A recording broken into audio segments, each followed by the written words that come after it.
আমার বর শপিং মলে কাজ করে। সারাদিন দাঁড়িয়ে থেকে থেকে কাজ করে রাতে বাড়িতে এসে ক্লান্ত হয়ে যায়। দাঁড়িয়ে থাকা কাজটা ভীষণ কষ্টের, আমি আমার বাবার থেকে জানি। আমার বাবা এখনও কাজ করে। বাবার পায়ের অবস্থা আগের মতো আর ভালো নেই। এখন একটা ভালো কাজের জন্য ভালো পড়াশোনা নয়, ভালো সোর্স থাকা দরকার। সকাল টাইমটা আমার ভীষণ তাড়াহুড়ো থাকে, সমস্ত কাজ সেরে রান্না সেরে বরকে টাইম মতো খেতে দিতে হয়, কারণ সে কাজে বেরোবে। তার টাইমে ঢুকতে না পারলে রাতে আরও আধ ঘন্টা লেটে বাড়ি ফিরবে।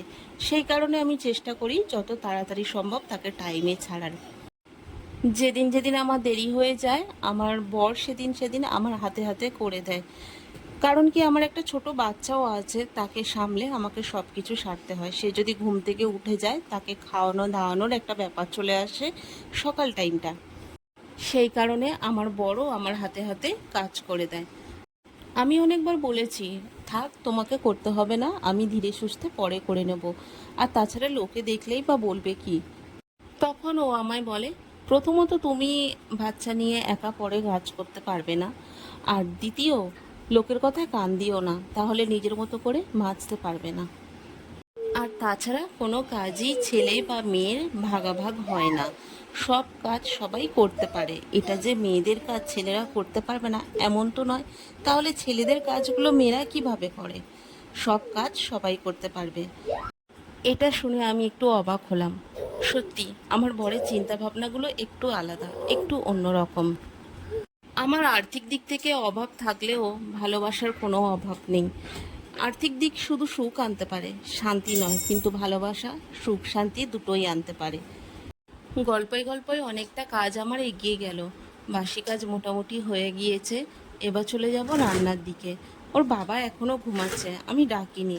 থাক ঘুমা, সারাদিন দাঁড়িয়ে থেকে থেকে কাজ করে গা হাত পা ব্যথা হয়ে যায়। মাঝে মধ্যে আমি ওর গা হাত পা টিপে দিই। বিয়ের আগে বাবা যখন কাজ থেকে বাড়ি ফিরতো, বাবার পা দুটো আমি টিপে দিতাম। বাবার পায়ের অবস্থা এখন আগের মতো আর নেই, অনেকটা খারাপের পর্যায়ে এসে গেছে। আমার যদি পরিস্থিতি সেই রকম থাকতো, সত্যি বলছি আমি আমার বাবাকে কাজ করতে দিতাম না। বাট আমি পরিস্থিতির কাছে বাঁধা পড়ে গেছি। আমি চেষ্টা করছি পরিস্থিতির এই বাঁধন কেটে ওঠার। জানি না কবে সেই দিন আসবে। চলো, অনেক কথা হলো তোমাদের সাথে, অনেক মনের কথা শেয়ার করলাম তোমাদের সাথে। তো পরিস্থিতির এই ব্যাপারটা এখন সময়ের হাতে ছাড়া যাক, আর এখন রান্নার দিকে চলে আসি, কারণ আমার হাতে এখন বেশি সময় নেই আজকের দিনে। কারণ বেলা অনেকটা হতে যায়, তো আমার বড় মনে হয় এবার ঘুম থেকে উঠে যাবে। এদিকে ডিম আলু সিদ্ধ বসিয়ে দিয়েছি, আর এদিকে আমি চালের জলটা ফুটতে দিয়েছিলাম, ভাত বসিয়ে দিয়েছি। বলতে বলতে দেখো আমার বড় উঠে গেছে। ও উঠেই না আগে ওর জুতোটা নিয়ে রোদ্দুরে যাচ্ছে রোদ দিতে, কারণ এখন যেহেতু বৃষ্টি হচ্ছে, কয়েকদিন ধরে বেশ ভালোই বৃষ্টি হচ্ছে। আচ্ছা, তোমাদের ওখানে কাদের কাদের বৃষ্টি, কাদের কাদের ওখানে বৃষ্টি হয়েছে জানিও তো। সব জায়গায় কি বৃষ্টিটা হচ্ছে নাকি শুধু আমাদের এখানে? তো দেখো ওটা রোদ্দুরে দিয়ে চলে এসছে, এবার ও স্নানে যাবে। তো এদিকে দেখো ভাতও আমার হয়ে এসছে। তো ও স্নান থেকে এসেই আবার খেতে বসবে, তো আমার একটু তাড়াহুড়ো আছে। আজকের একটা জিনিস ভালো হয়েছে যে বাবান এখনো ঘুমাচ্ছে। তো এখানে ভাতটা দেখলাম মোটামুটি একটু আর একটু ফুটবে, মোটামুটি হয়েই এসছে। তো তো হয়ে গেলে নামিয়ে নেব। তো এখানে ও দেখি স্নান যাওয়ার আগে দাড়িটা সেভিং করে নিচ্ছে। আমার বর বাড়িতেই দাড়ি সেভিং করে, কারণ বাইরে করতে গেলে অন্তত 70-80 টাকা সেভিং দাড়ি কাটতেই মানে 60-70 টাকা নিয়ে নেয়। তো সেই কারণে ও বাড়িতেই করে নেয় এই জিনিসটা। তো স্নানে চলে গেল, আর আমি ভাতটা নামিয়ে তরকারিটা বসিয়ে এখানে ঘরটা ঝাঁট দিয়ে নিচ্ছি। ঘর ঝাঁট দেওয়া আর মোছাটা হয়নি, সেটা এখন আমি করে নেব, কারণ ও স্নান করে এসে ঠাকুরটা দিয়ে যাবে। আর তারপরে আমার ছেলে উঠে যাবে, ছেলে উঠে গেলে আমার এখনও অনেক কাজ বাবা। তো এদিকে দেখো ঝাঁট দিচ্ছে, আমার বাড়ি থেকে কত নোংরা বেরিয়েছে। আচ্ছা, রোজ রোজ এত ধুলো কোথা থেকে বেরোয় বলো তো, আমি তো বুঝতেই পারি না। রোজ কিন্তু আমি ভালোভাবে কুড়ে কুড়ে ঝাঁট দিই, অথচ দেখো কত ধুলো বেরোয়। আসলে আমাদের বাড়িতে একটা বড় ইঁদুর আছে, ছোট ছোট ইঁদুর তো অনেক আছে, আর তার সাথে একটা বড় ইঁদুর আছে, যেটা হলো আমার ছেলে। ইঁদুরে যতটা না নোংরা করে, আমার ছেলে তার থেকে বেশি নোংরা করে ঘর। সারাদিনে কতবার যে আমি ঘর গুছাই ধারণার বাইরে। আমি ছেলের পেছনে সময় দিতে দিতে সত্যি বলছি এখন নিজের জন্য একটুও সময় পাই না, নিজের যত্নও সেইভাবে নিতে পারি না। আর সবাই তাই বলে যে তুই বিয়ের বিয়ের আগে কি ছিলিস, এখন কি হয়েছিস। কিন্তু কি থেকে কি হয়েছিস, তার মধ্যিখানে যে কত ঘটনা আছে সেটাকে আর কাকে কাকে কাকে আমি কত খুলে খুলে বলবো বলো। তো তার থেকে সেই জিনিসটা থাক, যে বোঝার, যার যখন বিয়ে হবে, বাচ্চা হবে, সে তখন নিজে থেকেই বুঝে যাবে। তো সেই কারণে এইসব নিয়ে আর মাথা ঘামাই না। বরের স্নান হয়ে গিয়েছে, ও এবার ঠাকুর দেবে। আর আমাদের বাড়িতে আমার বরই বেশি ঠাকুর দেয়, কারণ ও স্নান করে ঠাকুর দিয়ে খেতে বসে। তো এটা আমার জন্য খুব সুবিধার হয়। ও তো মোটামুটি কিছুটা এগিয়ে নিয়েছে ওর দিক থেকে, কিন্তু আমার তো এদিকে এখনও এগোনো হয়নি, কারণ আমার রান্না এখনও বাকি আছে। তো চলো, ডিম আলু যেহেতু সিদ্ধ ছিল ওই জন্য অত আমার টেনশনও ছিল না। ডিম আলুটা ভেজে তুলে নিয়ে আমি এখানে আদা রসুনের পেস্ট দিচ্ছি। আমার ফ্রিজেই পেস্ট করা থাকে বেশিরভাগ মশলা। তো এটা দিয়ে ভালোভাবে নেড়েচেড়ে আমি কষতে বসিয়ে দিয়ে এলাম। কষতে দিয়ে এসে দেখি আমার হাজব্যান্ড এখানে জামার মধ্যে ভালোভাবে স্প্রে করছে, বডি স্প্রে। আর বাবান এখানে ঘুম থেকে উঠে গেছে, আর বাবানকে এবার খাওয়াবো। ভালোই হলো, আমার এদিকে তরকারিটা মোটামুটি অর্ধেক হয়ে গেছে, ওকে এবার খাওয়াবো। তো তোর বাবা বললো তুমি তখন আমার ভাতটা পারো, আমার দেরি হয়ে যাচ্ছে। আমি বাবানকে খাওয়ানো স্টার্ট করছি। তো বাবানকে চকোস আর দুধ দিয়েছি। আমার ছেলে চকোস খেতে ভীষণ ভালোবাসে, তো সেই কারণে ওকে চকোস দেওয়া হয়েছে। আর আমি ওদিকে চলে গিয়েছিলাম রান্নাঘরে। তো গিয়ে দেখি তরকারিটা কষা তো হয়েছে, কিন্তু এখন জল দিলে আরও লেট হয়ে যাবে, ওর ট্রেন ধরার আছে। তো সেই কারণে আমি ওকে কষাই তুলে দিলাম। ডিম আর আলু কষা করেছিলাম সেটা ওকে তুলে দিলাম, তারপরে আমি তরকারিতে জল দিলাম। এখানে ও খেতে বসে গেছে। ও যতক্ষণ খাচ্ছে, আমি ও খেতে খেতে বাবানকে খাওয়াচ্ছে, আমাকে বললো তুমি স্নানটা করে নাও।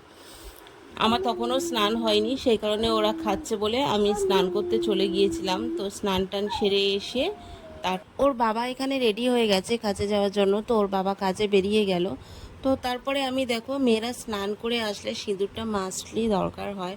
তো আমি রোজ স্নান করে এসে সিঁদুর পরি, তো সেই কারণেই সিঁদুরটা আমি ফার্স্ট কাজ হলো আমার স্নান করে এসে সিঁদুরটা পরে নেওয়ার। তারপরে এবারে চলে যাব নিজে কিছু খেতে, কারণ 11টা বাজে, বেলা 11টা বাজে, আমি এখনও কিছু খাইনি। তো সেই জন্য হাতের সামনে যেটাই পেয়েছি সেটাই খাবো বলে আমি প্রস্তুত হলাম। একটা বাটি নিয়ে এসে মুড়ি ঢাললাম।